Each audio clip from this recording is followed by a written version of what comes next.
When our body is in pain, there are two primary reasons that we need to be moving as opposed to stopping our activity altogether. The first is that pain is letting our body know that we're going through the healing process from damage that has already occurred. But going through that healing process means that we need to squeeze old damaged tissue and old fluid out of the area. When you see swelling in an area, that is simply the healing occurring, but it doesn't just stay there. We need to get it out of there. And it moves through a part of our body called the lymph system. These are open-ended tubes with one-way valves that drain fluid out of our body. It goes into our circulation up in our chest. From there, it goes to the kidneys and we pee it out. So that inflammation you see, it doesn't just evaporate into thin air. It actually has to move through the body. Now, these tubes, these lymph vessels, don't work on their own.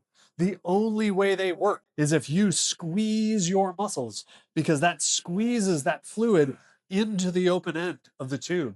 And it squeezes it through the tube past the one-way valves. And everywhere it goes, it's moving back towards the chest so it can dump into the circulation. So if I have inflammation in my low back, I need to be moving my middle back, and I need to be moving my chest and rib cage in order to drain that inflammation out of the low back, through the middle back, into the chest so I can get rid of it. If I have inflammation in my shoulder, I need to be moving my rib cage so that the shoulder can drain in through the chest, drop that inflammation into the circulation, and I can pee it out. If I have swelling or inflammation down in my ankle or my foot, like plantar fasciitis, I need to move that inflammation from the foot and ankle through the back of the calf, through the knee, through the hip and thigh area, into the lower part of the belly. And I need to move it from the lower part of the belly through the middle into the chest, which means I got to be moving my ankle muscles.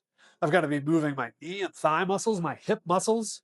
And if there's any blockages anywhere through there, it stays down in the foot. Anytime you're dealing with that pain and inflammation, you need to be moving as much of your body as you possibly can. And all of our exercises in the Stay Active method are full body exercises. All of the exercises are not for a particular body part because we don't know where all of the blockages are. We don't know exactly where the stagnation might be occurring. If you have inflammation in your ankle, but it's stuck in your hip and you're not moving your hip, you're so focused on the foot and ankle, well, you're never going to get it anywhere because the blockage is in the hip. But if you're using that hip a whole lot, you're going to clear out the hip, which is going to leave space for the thigh, and the thigh is going to drain, which is going to leave space for the knee, and the knee is going to drain, which is going to leave space for the calf and foot, which is then going to drain. And as we go about draining all of that inflammation, we're then left with space. And that space is where new healthy tissue can grow.